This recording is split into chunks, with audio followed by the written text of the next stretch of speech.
ഞാൻ ധർമ്മം ഒരിക്കലും ഞാൻ ഈ പ്രാർത്ഥന പെട്ടിയെ കൊണ്ടേ കാശിടത്തില്ല. ധർമ്മം ചെയ്യുന്ന വഴി ഞാൻ ഉടനെ ഒരു 500 രൂപ എടുത്ത് അയാളുടെ കയ്യിൽ ഇങ്ങനെ കൊടുത്തിട്ട് ഞാൻ വേഗം പോയി കാറിൽ കയറി. അയാളെ അമ്മ അമ്മ അമ്മ എന്ന് പറഞ്ഞു. വെച്ചിക്കോന്ന് പറഞ്ഞ് ഞാനങ്ങ് പോയി. അപ്പോൾ അയാൾക്കുള്ളൊരു സന്തോഷമുണ്ടല്ലോ, ആ നിമിഷത്തിൽ കിട്ടുന്ന സന്തോഷം, അതാണ് നമുക്ക് ഏറ്റവും വലുത്. ചെറിയ എന്നെ കൊണ്ട് ആവുന്നത്. ഞാൻ ധർമ്മം ഒരിക്കലും ഞാൻ ഈ പ്രാർത്ഥന പെട്ടിയെ കൊണ്ടേ കാശിടത്തില്ല. അങ്ങനെയൊന്നും ധർമ്മം ചെയ്യില്ല. എൻ്റെ ധർമ്മം എങ്ങനെയാ വെച്ചാൽ, ഞാൻ നടന്നു പോയോണ്ടിരിക്കുമ്പോൾ ഇന്നലെ പോലും ഞാൻ കടയ്ക്കൊക്കെ പോയിട്ട് വരുമ്പോൾ വൈകുന്നേരം 6 മണിയായി. അപ്പോൾ ഒരു ചെരുപ്പ് തേക്കുന്ന ഒരാളുണ്ടല്ലോ, അന്നത്തെ ക്യാഷ് ഇങ്ങനെ എണ്ണിക്കൊണ്ടിരിക്കുകയാണ്. പാവം 10 രൂപ 5 രൂപ അങ്ങനെ ചില്ലറയായിട്ട് എണ്ണിക്കൊണ്ടിരിക്കുകയാണ്. ഞാൻ കുറച്ച് നേരം നിന്ന് അയാളുടെ പുറകെ നിന്ന് നോക്കി. ഞാൻ ധർമ്മം ചെയ്യുന്ന വഴി ഞാൻ ഉടനെ ഒരു 500 രൂപ എടുത്ത് അയാളുടെ കയ്യിൽ ഇങ്ങനെ കൊടുത്തിട്ട് ഞാൻ വേഗം പോയി കാറിൽ കയറി. അയാളെ അമ്മ അമ്മ അമ്മ എന്ന് പറഞ്ഞു. വെച്ചിക്കോന്ന് പറഞ്ഞ് ഞാനങ്ങ് പോയി. അപ്പോൾ അയാൾക്കുള്ളൊരു സന്തോഷമുണ്ടല്ലോ, ആ നിമിഷത്തിൽ കിട്ടുന്ന സന്തോഷം, അതാണ് നമുക്ക് ഏറ്റവും വലുത്. ഇങ്ങനെയാണ് ധർമ്മം ചെയ്ത് ചുമ്മാ കൊണ്ട് എല്ലായിടത്തിലും കൊണ്ട് എല്ലാവരും കാണാൻ.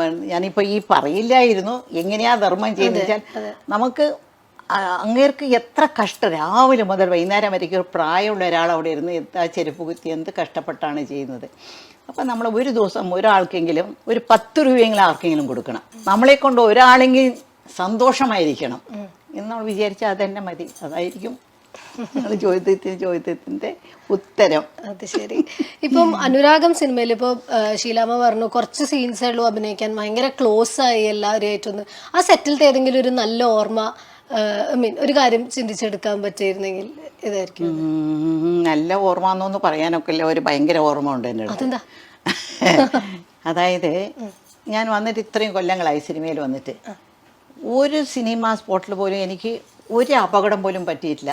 ദൈവാധീനം കൊണ്ട് ടച്ച് വുഡ്, ഒന്ന് താഴെ വീഴോ അല്ലെങ്കിൽ എന്തെങ്കിലും പ്രശ്നങ്ങളോ അങ്ങനെ ഒന്നും പറ്റിയിട്ടില്ല.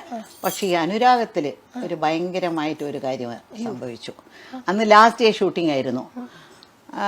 എന്താ വെച്ചാൽ എനിക്ക് ലാസ്റ്റ് ഡേ, പടത്തിനല്ല, എൻ്റെ ലാസ്റ്റ് ഡേ ആയതുകൊണ്ട് അവർ വലിയൊരു കേക്കൊക്കെ മേടിച്ച് പ്രൊഡ്യൂസറൊക്കെ വളരെ ഒരു ഇതായിട്ട് ചെയ്തിരുന്നു.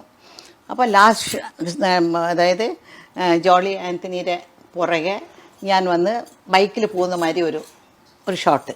ആദ്യം ആരോ ഒരു ഡയറക്ടർ വേറെ ഒരാളെ വെച്ചിട്ട് അവർ റിഹേഴ്സലൊക്കെ നോക്കി.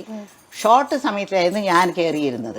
പോയി ഇങ്ങേര് വണ്ടി എടുത്തോണ്ടേ അതിന് ബ്രേക്ക് എന്തോ കിട്ടിയില്ല. പോയി എവിടെയോ ഒന്ന് പോയി ഇടിച്ചുടനെ ചില സ്റ്റണ്ട് പടത്തിൽ കണ്ടിട്ടില്ല, ഹീറോ അടിച്ചോണ്ടേ വില്ലൻ്റെ ഇങ്ങനെ പോയിട്ട് ഇങ്ങനെ താഴെ വീഴും. അങ്ങനെ ഞാൻ പോയി ആ ബൈക്ക് ഇടിച്ചോണ്ട് ഞാനിതാ ഇങ്ങനെ പോയിട്ട് താഴെ അങ്ങനെ വീണു. വീണത് എങ്ങനെയാണെന്ന് വെച്ചാൽ നല്ല കാലം ചെളിവെള്ളത്തിൽ